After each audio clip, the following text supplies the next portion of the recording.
ابھی تو حکومت کے 8 مہینے گزرے ہیں اور مولانا صاحب بھی سڑکوں پر آ رہے ہیں. سکھر میں نومبر کے آخر میں انہوں نے جلسے کا اعلان کر دیا. 8 دسمبر کو پشاور میں جلسہ کر رہے ہیں. تحریک انصاف نے 24 نومبر کی کال دے دی ہے. یہ آپ کے اتحادی نون لیگ والے یہ کیوں نہیں معاملات کو سنبھال پا رہے؟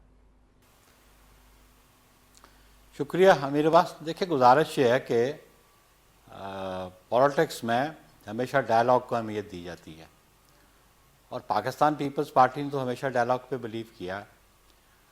اب بنیادی بات یہ ہے کہ آپ اس ملک میں نظام آئین اور قانون کے مطابق چلانا چاہتے ہیں یا گورنمنٹس کو ایجیٹیشن کے ذریعے گھر بھیجنا چاہتے ہیں. اور اگر آپ یہ کوشش کریں گے کہ ایجیٹیشن کے ذریعے گورنمنٹس کو گھر بھیجا جائے تو آپ پاکستان میں جو پولیٹیکل ہسٹری ہے اس کے ماضی کو دیکھ لیں. اور جب بھی اس قسم کا ایجیٹیشنل پولیٹکس ہوئی ہے تو پھر تھرڈ فورس کو بالکل موقع ملا اور وہ بالکل برجمع ہوگی. اور اگر آج کے پولیٹیکل لیڈرشپ یہ سمجھتی ہے کہ ایجیٹیشن کے ذریعے گورنمنٹ کو پیک اپ کروایا جائے تو پھر یہ انتظار کریں گے کہ پھر جمہوریت کا بحال ہوگی, پھر جمہوریت کی بحالی کے لیے جدوجہد کرنی پڑے گی. تو اس کے لیے آسان طریقہ یہی ہے کہ آپ پارلیمان میں آئیں اور جو آئینی طریقہ ہے اس طریقے سے آپ گورنمنٹ کو ڈس لاج کر سکتے ہیں تو کر لیں. آپ کے سامنے پاکستان پیپلز پارٹی کی اور دیگر جماعتوں نے 2022 میں ایک کانسٹیٹیوشنل راستہ اختیار کیا بالکل اور گورنمنٹ کو پیک اپ کروایا. اگر یہ سمجھتے ہیں یا تو دیکھیں نا ابھی یہ بہت سارے جو پی ٹی آئی کے ممبران ہیں کہ وہ سمجھتے ہیں پارلیمان کے اندر بیٹھے بھی ہوئے ہیں, پارلیمان سے پرکس اینڈ پریویلیجز بھی لے رہے ہیں اور پھر وہ کہتے ہیں کہ جناب یہ پارلیمان جعلی ہے. پھر جعلی پارلیمان میں بیٹھ کے آپ کیوں پرکس اینڈ پریویلیجز لے رہے ہیں؟ آپ وہ سٹیٹس کیوں انجوائے کر رہے ہیں؟ چھوڑ دیتے آپ, election commission of Pakistan by election کروا لیتا. لیکن میں کبھی بھی اس حق میں نہیں ہے یا میری جماعت کہ ایجیٹیشن کے ذریعے حکومتوں کو پیک اپ کروایا جائے.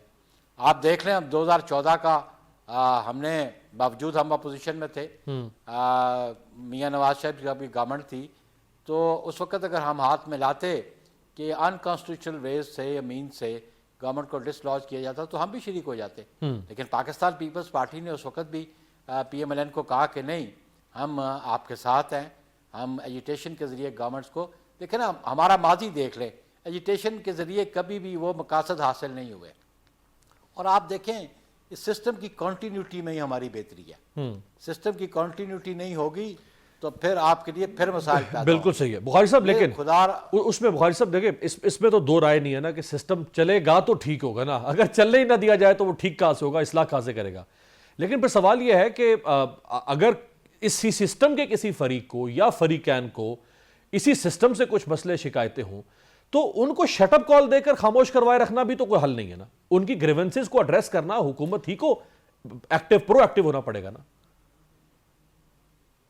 آپ نے کہا کہ گریونسز ہیں, نیچر آف گریونسز ویری کرتی ہے.